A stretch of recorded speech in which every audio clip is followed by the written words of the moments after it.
कौन बचाएगा रॉकी की जान? क्या रमिका सेन करेंगी रॉकी भाई का प्लान फेल? आखिर कौन देगा रॉकी भाई को धोखा?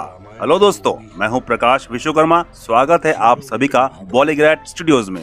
शायद ही कोई ऐसा होगा जिसने प्रशांत नील के डायरेक्शन में बनी फिल्म केजीएफ के दोनों पार्ट्स को ना देखा हो।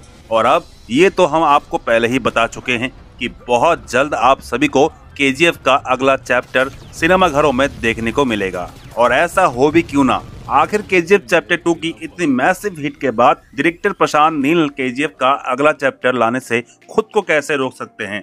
और उन्होंने अगर ऐसा सोचा भी तो केजीएफ सीरीज की फैन फॉलोइंग उन्हें ऐसा करने नहीं देगी। तो केजीएफ चैप्टर 2 में काफी सारे सवाल थे जिनके जवाब हमें केजीएफ के आने वाले पार्ट चैप्टर 3 में मिलेंगे। यूं तो फिल्म की कहानी क्या होगी वो हम में से किसी को भी नहीं पता, क्योंकि अभी तक इसके बारे में फिल्म के डायरेक्टर प्रशांत नील ने चुप्पी साधी हुई है। लेकिन फिर भी उम्मीद जताई जा रही है कि केजीएफ का चैप्टर 2 एक थ्योरी पर बेस्ड हो सकता है, और आज हम वही थ्योरी आपको समझाने जा रहे हैं। और बहुत हाई चांसेस है कि केजीएफ का ये अगला चैप्टर आईएसआई थ्योरी पर बेस्ड हो, जो है जिमी कार्टर थ्योरी। अब आपके मन में ये सवाल आ गया होगा कि आखिर जिमी कार्टर कौन है, ये किस तरह की थ्योरी है, क्या है? तो आप परेशान मत होइए, आज हम आपको इन सभी सवालों के जवाब दे देते हैं। तो चलिए फिल्म की कहानी की बात करते हैं।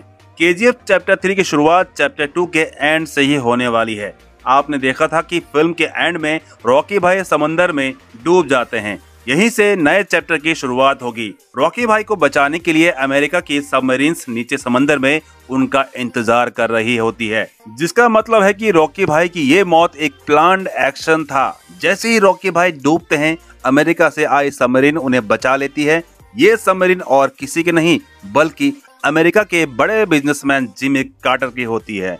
आप सबने केजीएफ के चैप्टर 2 में जिमी कार्टर को देखा होगा। इनकी एक छोटी सी झलक पहले ही दिखाई जा चुकी है। मेकर्स फिल्म के चैप्टर को आपस में जोड़ने के लिए पहले ही जिमी कार्टर को इस सीरीज में ऐड कर चुके हैं, और अब पार्ट 3 में जिमी कार्टर एक अहम भूमिका में नजर आएंगे। तो जिमी कार्टर रॉकी भाई को अपने साथ अमेरिका लेकर जाता है, जहां रॉकी भाई उससे अमेरिका के सबसे बड़े सोने की खदान डेविस गोल्ड फील्ड के बारे में इंफॉर्मेशन निकालता है। वो जिमी कार्टर को बताते हैं कि वो डेविस गोल्ड फील्ड के सारे सोने को अपने साथ इंडिया ले जाएंगे, और अगर वो इसमें उनकी मदद करता है तो वो इंडिया में उसकी एक बहुत बड़ा सबमरीन बिजनेस देंगे। जिमी कार्टर इस डील के लिए मान जाता है। जिमी कार्टर के लिए सबमरीन्स का बिजनेस बहुत मायने रखता है।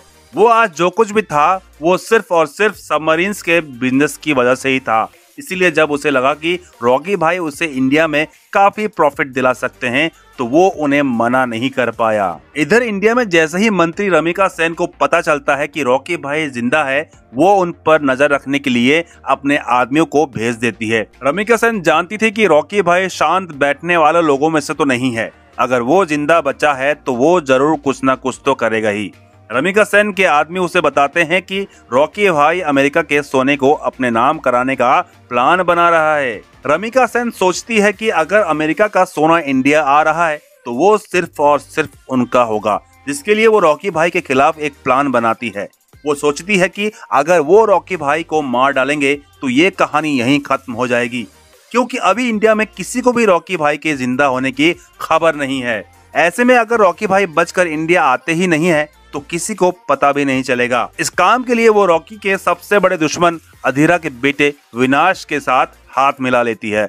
विनाश भी रॉकी से उतनी ही नफरत करता है जितना कि अधीरा। साथ ही वो अपने बाप की मौत का बदला लेने को भी तड़प रहा था। जैसे ही रमिका सेन उसे कॉल करके बुलाती है, वो बिना किसी देरी के वहां पहुंच जाता है और रॉकी भाई को मारने के लिए निकल जाता है। रॉकी सबमरीन्स में लदे सोने के साथ रास्ते में ही था कि तभी विनाश हजारों की संख्या में अपने गुंडों के साथ रॉकी भाई पर अटैक करता है। पहले तो रॉकी उन गुंडों को देखकर शॉक होता है कि आखिर ये लोग कौन है, लेकिन फिर उसकी नजर विनाश पर जाती है तो वो समझ जाता है कि इन्हीं लोगों को इंडिया से किसी ने भेजा है। सबमरीन रॉकी के साथ जिमी कार्टर भी मौजूद था। जिमी कार्टर की रक्षा के लिए रॉकी उसे सेफ प्लेस पर बिठा देते हैं और उसके बाद रॉकी आसानी से सबको मार डालता है। इस लड़ाई में अधीरा के बेटे विनाश की भी मौत हो जाती है। इस अटैक को देखने के बाद रॉकी भाई अपना प्लान थोड़ा सा चेंज करते हैं और इंडिया पहुंचने वाली सबमरीन्स का रास्ता थोड़ा चेंज करते हैं। वो किसी भी तरह इन सोने को आसानी से इंडिया पहुंचाना चाहता था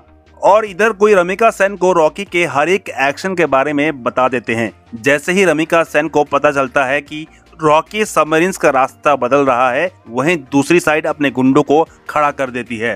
रॉकी भाई शॉक्ड हो जाता है कि आखिर उसके सभी एक्शन को कौन बता रहा है। रॉकी को कुछ भी समझ में नहीं आ रहा होता है कि तभी वो शीशे में जिमी कार्टर को फोन पर बात करते हुए देखता है। जिमी कार्टर के वॉशरूम जाने के बाद वो उसका फोन चेक करता है तो उससे पता चलता है कि जिमी कार्टर रमिका सेन से डायरेक्ट कांटेक्ट में था।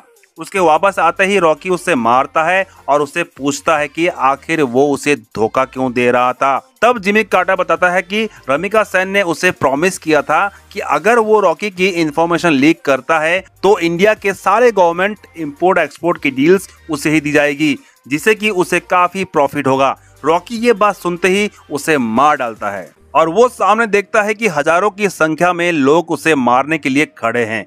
लेकिन इस बार रॉकी अपना रास्ता नहीं बदलता, बल्कि सभी सबमरीन्स को उसी रास्ते पर ले जाता है जहां सब गुंडे खड़े होते हैं। रॉकी सबमरीन में रखी मशीन गन की मदद से उन सब को मारता है और सारा सोना कोलार गोल्ड फील्ड में जमा कर देता है। इस तरह से रॉकी ने सिर्फ इंडिया बल्कि अमेरिका पर भी राज करना शुरू कर दिया था। आपको अगर याद हो तो केजीएफ के चैप्टर 1 में रॉकी ने अपनी मां को प्रॉमिस किया था कि वो एक दिन दुनिया पर राज करेगा और अब केजीएफ के आने वाले पार्ट्स में रॉकी ऐसा ही करता नजर आएगा। वैसे प्रशांत नील केजीएफ की फ्रेंचाइजी को बंद करने के मूड में बिल्कुल भी नहीं है। वो हर पार्ट में उसके आने वाले चैप्टर का जिक्र छोड़ देते हैं और इस बार भी कुछ ऐसा ही होगा। जी हाँ दोस्तों, चैप्टर 3 में आपको बहुत सारे ऐसे हिंट्स देखने को मिलेंगे जिससे कि आपको ये पता चले कि चैप्टर 3 के बाद चैप्टर 4 भी लाइन में लगा हुआ। हालांकि अभी तक फिल्म की कहानी को लेकर डायरेक्टर ने कोई भी ऑफिशियल अनाउंसमेंट नहीं की है। फिलहाल हमारी आज की ये वीडियो यहीं खत्म होती है। हमें ये जरूर बताएं कि आपको आज का ये कहानी कैसी लगी। साथ ही हमारे पास आपके लिए एक इम्पोर्टेंट न्यूज है।